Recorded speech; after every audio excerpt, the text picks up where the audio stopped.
नमस्कार. आज आपण मिक्स व्हेजिटेबल उत्तप्पा बघणार आहोत.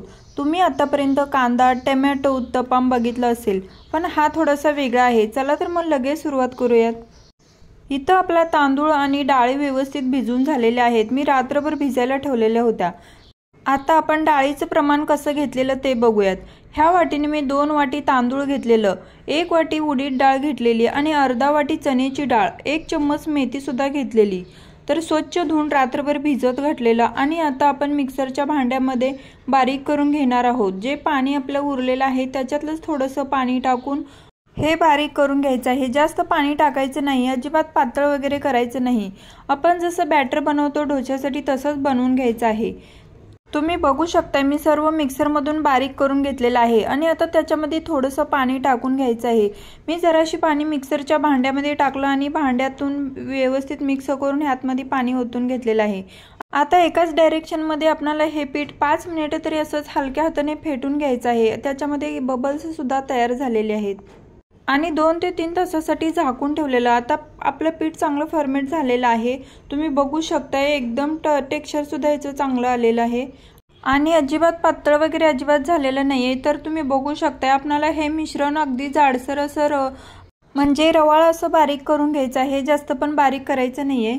तर आता आपण याच्यामध्ये चवीपुरतं म्हणजे मी 1 चम्मच साखर टाकून घेतलेले आहे आणि मीठ सुद्धा चवीपुरतं टाकायचं आहे. आता हे साखर आणि मीठ एकदम मिक्स होऊपर्यंत असंच फिरवून घ्यायचं अजून एकदा छानपैकी. मी इथं इनो किंवा सोडा अजिबात वापरलेला नाही आहे. तर तवा सुद्धा गरम झालेला होता. त्याच्यामध्ये थोडंसं तेल टाकायचं. सुरुवातीला गॅस फास्ट ठेवायचा आणि नंतर गॅस कमी करायचा. पळीनं याच्यामध्ये बॅटर टाकून घ्यायचं आहे. तुम्ही पेल्यानं सुद्धा बॅटर टाकून व्यवस्थित गोल आकार देऊ शकता. त्यानंतर मी कांदा लसणाचा मसाला थोडासा पसरवून घेतलेला आहे. याच्यावरती चिरलेला बारीक कोबी पातळ असं चिरलेला होता तो टाकून घ्यायचा. नंतर ना कांदा सुद्धा बारीक चिरून घेतलेला. व्हेजिटेबल्स म्हटल्यानंतर ना ह्याच्यामध्ये ज्या आपल्याला आवडतात त्या भाज्या टाकायच्या. गाजर सुद्धा मी किसून घेतलेला आहे ते टाकलं. कोथिंबीर हिरवीगार अशी होती बारीक कापून घेतलेली ती टाकायची. त्याच्यावरून तेल थोडंसं सोडून घ्यायचं.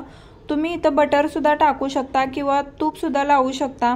आणि नंतर ना ह्या भाज्या ज्या आहेत त्या अशा उलटण्याने आपल्याला एकसारख्या दाबून घ्यायच्या आहेत. म्हणजे काय होतं की आपण जेव्हा दुसऱ्या साईडनं उत्तप्पा भाजतो तेव्हा भाज्या निघून जाणार नाहीत. आणि तुम्ही बघू शकता किती छान एका साईडने आपला उत्तप्पा भाजलेला आहे आणि कलर सुद्धा छान आलेला आहे याचा.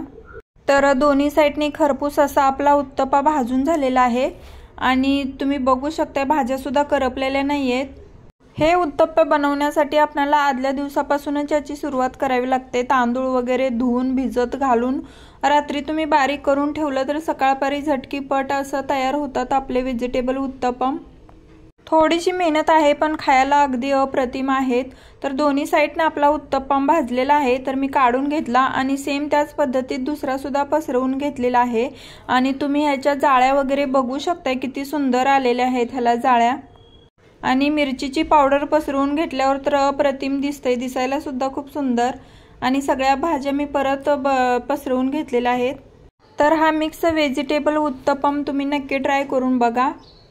मुलं तर आवडीने खातीलच पण मोठी सुद्धा ह्याला हमखास आवडीनं खातील कारण ह्याची टेस्टच चवच अप्रतिम लागते.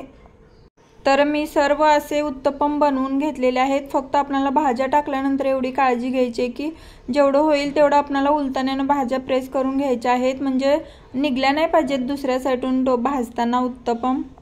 दिसायला जेवढं सुंदर खायला तेवढा अप्रतिम. तर कधी कधी असे पदार्थ ट्राय करायला आपल्याला काहीच हरकत नाही. रोजचा तोच तो नाश्ता खाऊन कंटाळा आलेला असतो. जराशी तोंडाला सुद्धा चव वेगळी हवी असते. तर अशा प्रकारे तुम्ही उत्तप्पा नक्की बनवून बघा. माझ्या घरात तर ही उत्तप्पमची रेसिपी सर्वांना आवडलेली आहे आणि सर्वांचं म्हणणं आहे की हे मुलं तर अगदी आवर्जून बोलली की मला हे टिफिनला देत जावा म्हणून. तुम्ही हे बटाट्याच्या भाजीसोबत किंवा चटणीसोबत खाऊ शकता. मी तर दह्यासोबत सर्व केलेलं आहे आणि दह्यासोबत सुद्धा हे खाण्यासाठी अगदी छान लागते. तर मिक्स असं व्हेजिटेबल खुसखुशीत असं उत्तप्पम तुम्ही नक्की ट्राय करून बघा आणि चॅनलला सबस्क्राईब केलं नसेल तर जरूर करा.